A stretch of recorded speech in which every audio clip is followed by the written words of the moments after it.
आपका एक लाइक और कमेंट मुझे नेक्स्ट वीडियो बनाने पर मजबूर करता है, तो प्लीज़ लाइक और कमेंट ज़रूर करें। और अगर आप चैनल पर नए हैं तो चैनल को सब्सक्राइब करना ना भूल और साथ ही में बेल आइकन को प्रेस करके नोटिफिकेशन को ऑल पर सेट करें ताकि आपको हर वीडियो का नोटिफिकेशन मिलता रहे जैसे यह एक नया वीडियो अपलोड करते हैं। तकरीबन 10 दिन बीत चुके थे विशाल और मायरा के बीच बातचीत हुए। हालांकि शुरू में 1-2 दिन विशाल ने उसे बात करने की कोशिश की, लेकिन वह कोई जवाब नहीं देती थी। कैफे में विशाल को देखकर वह वहां से चली जाती थी और फिर उसने वहां आना ही बंद कर दिया। लेकिन विशाल वहां रोज जाता था मायरा के इंतजार में। और फिर एक दिन रात के 9 बजे उसके मोबाइल पर कॉल आया। हेलो विशाल बेटा, मैं मायरा की नानी बोल रही हूँ। विशाल बोला, जी नानी, नहीं बोलिए इतनी रात को, आपने कॉल क्यों किया? सब ठीक तो है ना? नानी बोली, नहीं बेटा, साहब झलक रही थी। विशाल बोला, अभी तक घर नहीं आई, कहाँ गई होगी वह? आपने उसे फोन किया? नानी बोली, किया था, लेकिन वह अपना फोन घर पर ही छोड़कर गई है। विशाल बोला, ऐसे कैसे? वो कहीं जा सकती है, कुछ हुआ था क्या? वह इसी बात से परेशान। नानी बोली, दरअसल बेटा आज उसका जन्मदिन है और वह कई सालों से अपना जन्मदिन नहीं मानती। हमेशा वह अकेले ही कहीं चले जाती है ताकि कोई उसे जन्मदिन की बधाई ना दे, लेकिन शाम होते ही लौट आती।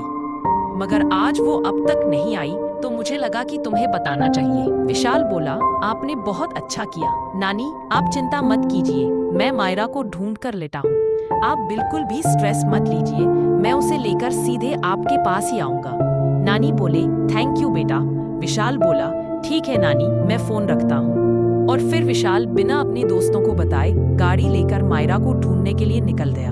उसने उन सभी रास्तों पर देखा जहां वह मिल सकती थी या जहां मायरा के होने की संभावना थी, लेकिन कुछ पता नहीं चला। इतने में ही 1 घंटे से ज्यादा बीत चुका था। फिर अचानक उसे याद आया, इस वक्त टूरिस्ट के ज्यादा आने से कैसे करीब 12 बजे तक खुले रहते हैं। विशाल सोचा, कैसे मैं ये बात भूल गया?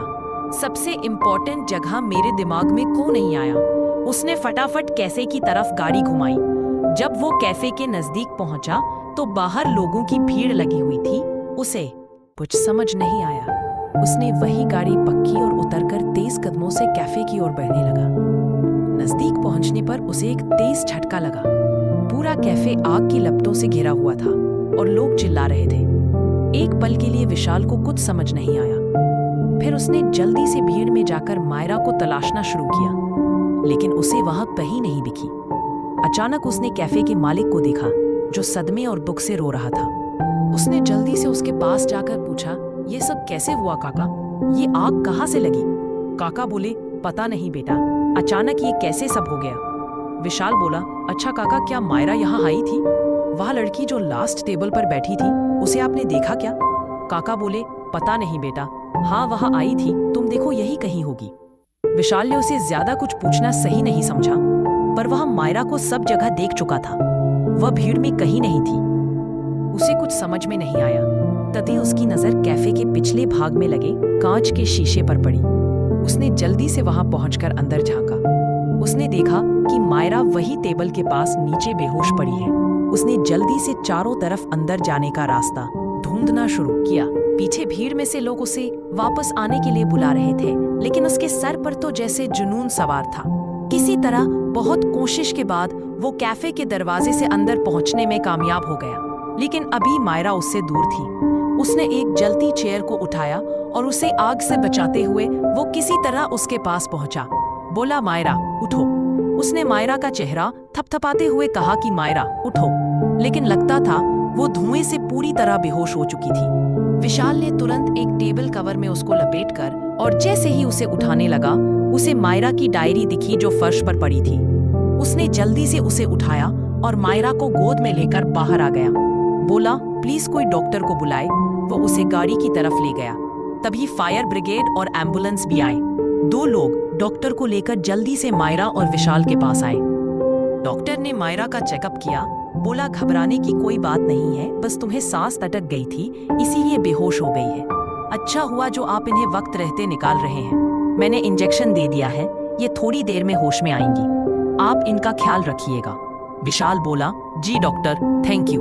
उसने मायरा की तरफ देखा। आज तो वह बुरी तरह डर गई थी कि अगर मायरा को सच में कुछ हो जाता तो इस ख्याल से ही उसकी आंखों में आंसू आ गए थे।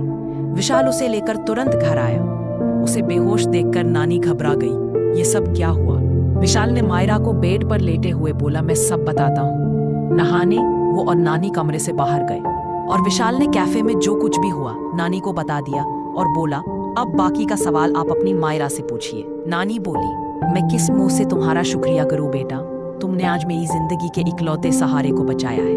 मैं हमेशा तुम्हारी एहसानमंद रहूंगी। विशाल बोला, ये तो गलत बात है नानी, वो क्या सिर्फ आप ही सब कुछ है? वो मेरी भी दोस्त है। तो अब आप रोना बंद कीजिए, अब वो बिल्कुल ठीक है। वो टेबल पर बैठी रो रही थी। आज उसके आंसू रुकने का नाम ही नहीं ले रहे थे।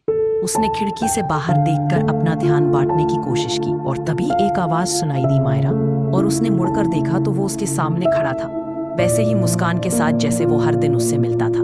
एक पल के लिए उसे अपने आंखों पर विश्वास नहीं हुआ। उसने उसे छूने के लिए ही हाथ बढ़ाया, वह उससे दूर जाने लगी और तभी एक अंधेरा छा गया और लोगों में अफरा तफरी मच गई। जब उसने चारों तरफ नजर दौड़ाई तो देखा आग लगी हुई थी। उसे कुछ समझ में नहीं आ रहा था। उसने उठने की कोशिश की लेकिन ऐसा लगा कि इसके दम घुट रहा है। उसने हाथ बढ़ाकर उसे आवाज लगानी चाहिए लेकिन तभी वह गायब हो गई। फिर मायरा एक दरवाजे से चिल्लाई और जाग गई। आवाज सुनकर विशाल और नानी दौड़कर उसके कमरे में आए। बोले, मायरा क्या हुआ मेरी बच्ची, तुम ठीक तो हो? ये बात बोलकर नानी उसे गले लगा ली। वह कुछ नहीं बोल रही थी, बस रो रही थी। फिर अचानक उसकी नजर वहां खड़े विशाल पर पड़ी और उसने नानी की तरफ सवालिया नजर से देखा। नानी बोली, जब तू इतनी देर तक घर नहीं आई तो मैंने इसे फोन किया था और तुझे आग से भी इसी ने बचाया है। मायरा ने विशाल की तरफ इस नजर से देखा जैसे ये सब कुछ उसका कसूर था। नानी बोली, अच्छा तुम लोग बात करो, मैं कुछ खाने के लिए लाती हूँ, मायरा को भूख लगी होगी ना। फिर मायरा नानी की तरफ देखकर मुस्कुरा दी। विशाल की ओर देखा। विशाल बोला, देखो थैंक्स, तो तुम बोलना भी मत और इस बार मुझसे कोई हमदर्दी की उम्मीद भी मत रखना। क्या हो तुम? अपने आप को कौन सी दुनिया में खोई रहती हो कि अपने ऊपर आने वाली मुसीबत का ध्यान नहीं रहता। तुम्हें पता है नानी कितना घबरा गए थे तुम्हें इस हालत में देखकर, और अगर तुम्हें कुछ हो जाता तो। मायरा विशाल गुस्से में बोलता बोलता अचानक रुक गया।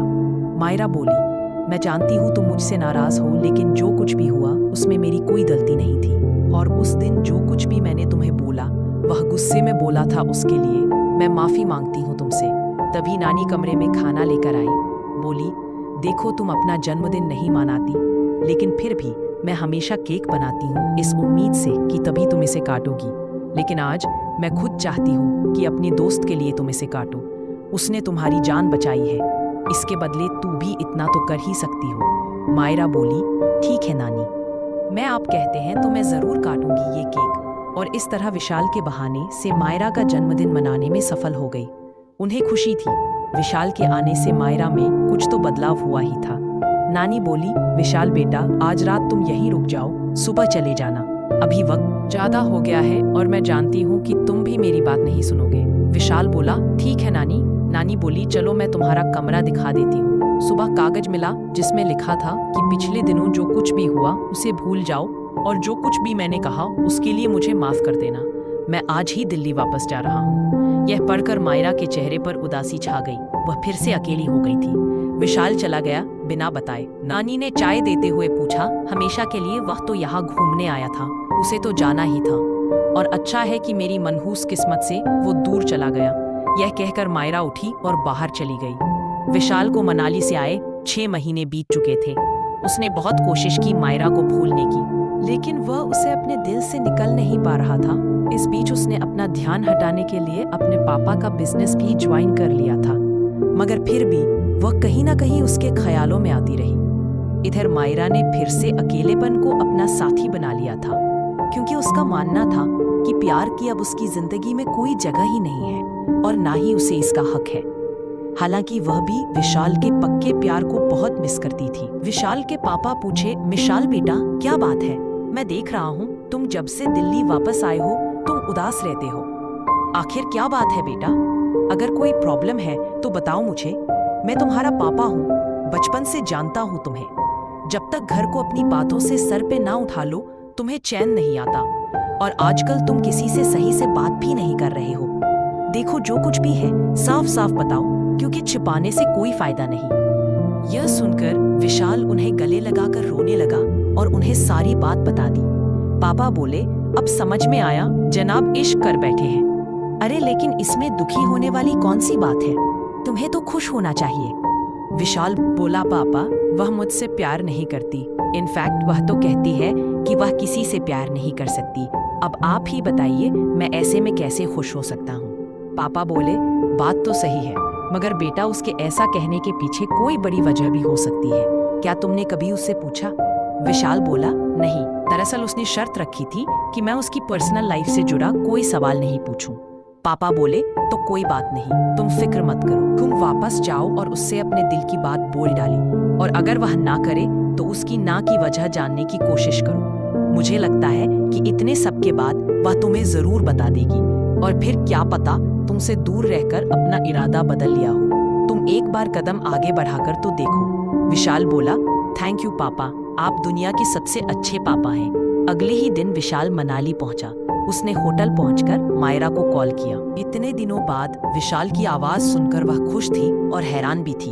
विशाल बोला, मायरा मैं कहना चाहता था कि मैं तुमसे मिलना चाहता हूँ, बस एक बार, तो क्या तुम प्लीज मिल सकती हो? इस वक्त कहाँ हो? विशाल बोला, मैं यही मनाली में हूँ। मायरा, कब आए? विशाल बोला, आज ही, और अब मैं 10 दिन से एक बार मिलना चाहता हूँ। मायरा बोली, ठीक है, बताओ कहाँ मिलना है? विशाल बोला, पुरानी लेक के पास से जाना, शाम को मैं तुम्हारा इंतजार करूंगा। मायरा बोली, ठीक है। फोन रखने के बाद विशाल को ऐसा लगा जैसे उसका दिल से कोई बोझ उतर गया हो। अब तक तो उसे यही डर था कि मायरा उससे नहीं मिलना चाहेगी। बहुत ही खूबसूरत नजर था वहाँ। सूरज लगभग डूब चुका था और हल्का हल्का अंधेरा शाम को भी रंगीन बना रहा था। उसने सब इंतजाम कर लिया था, बस अब देर थी तो उसके आने की कोई इंतजार करने लगा। अचानक उसके पीछे से आवाज आई, विशाल विशाल। उसे लगा जैसे वो एक बार फिर अपना दिल खो बैठा। वो बोली, कहाँ खो गए विशाल? बोला, कहीं नहीं, बसी हुई। वो बोली, तुम्हें यहाँ देखकर बहुत अच्छा लग रहा है। वो दोनों इस तरह शायद पहली बार मिले। विशाल बोला, उम्मीद तो मुझे भी नहीं थी कि मैं यहाँ आऊंगा। वो बोली, पर आए ना। विशाल बोला, हाँ, किस्मत में खींची लाती है, तुम बैठो ना। वो बोली, थैंक यू। वैसे पूछ सकती हूँ कितने इंतजाम किस खुशी में किए हो? विशाल बोला, नहीं, अब तुमसे मिलने से बढ़कर क्या हो सकता है, तुम मेरी इतनी खास दोस्त हो। वो बोली, हाँ यह तो है, लेकिन तुम बिना बताए चले गए, इसके लिए मैं तुमसे बहुत नाराज हूँ। विशाल बोला, मैं मानता हूँ मुझे ऐसे नहीं जाना चाहिए था, मुझे माफ कर दो। वो बोली, तो क्या प्लान है आगे का? विशाल बोला, प्लान कुछ नहीं है, बस तुम्हारे साथ वक्त बिताना है और तुम्हें कुछ बताना है। वो बोली, अच्छा तो जल्दी बताओ, मैं जो तुमसे कहने जा रहा हूँ प्लीज इसे ध्यान से सुनना और समझने की कोशिश करना। मैं तुमसे प्यार करता हूँ, बेहद प्यार, और इस बात का मुझे तब एहसास हुआ जब मैं तुमसे दूर हुआ। हालांकि शुरू से ही तुम्हें पसंद करता था, तुम्हारी सादगी, तुम्हारी शायरी, तुम्हारी बातें। जब तुमने कहा कि तुम किसी से प्यार नहीं कर सकती, तो मैंने फैसला किया कि मैं अब कभी तुम्हें इस बात का एहसास नहीं होने दूंगा, और इसलिए मैं तुम्हें बिना बताए चला गया। लेकिन घर जाकर भी तुम मेरे जहां से एक पल के लिए दूर नहीं हुई। मैं जहां भी सोचता था सिर्फ तुम होती थी। मैंने लाख कोशिश की तुम्हें भुलाने की, लेकिन मैं नाकाम रहा, और बहुत हिम्मत करने के बाद मैं तुमसे यहाँ मिलने आया हूँ। मैं नहीं जानता कि तुम मेरे बारे में क्या सोचोगी, मगर मैं जो भी कह रहा हूँ दिल से कह रहा हूँ, और ये सब सच है। अब तुम्हारा जो भी फैसला होगा वह मुझे मंजूर है। एक पल के लिए दोनों शांत हो गए। फिर मायरा ने खामोशी तोड़ी, बोली, विशाल, मैं तुम्हारे इस एहसास की इज्जत करती हूँ, क्योंकि मैं अब जानती हूँ कि तुम कितने अच्छे इंसान हो। तुमने इतनी बार बिना किसी रिश्ते के मेरी जान बचाई है, और तुम जैसा दोस्त किस्मत वालों को मिलता है। मैंने तुम्हारे आगे शर्त रखी थी कि तुम कभी मेरी जिंदगी से जुड़ा कोई सवाल नहीं पूछोगे, क्योंकि तब मुझे लगा था कि तुम और भी लड़कों की तरह सिर्फ टाइम पास करने आए हो। लेकिन अब जब मैं जानती हूँ कि तुम एक खूबसूरत दिल भी रखते हो, तो मुझे लगता है कि अब मुझे तुम्हें अपने इनकार की वजह बता देनी चाहिए। विशाल बोला, कैसी? बोली, मैं मुस्कुरा दी। वह बोली, उसका नाम कॉलेज का सबसे पॉपुलर और हैंडसम दिखने वाला लड़का था। आगे क्या हुआ मैं आपको अगले पार्ट में बताऊंगा।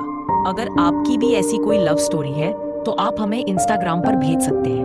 उम्मीद करता हूँ आपको ये कहानी पसंद आई होगी। अगर आपको ये कहानी पसंद आई हो तो वीडियो को लाइक, शेयर और हमारे चैनल को सब्सक्राइब कर लो।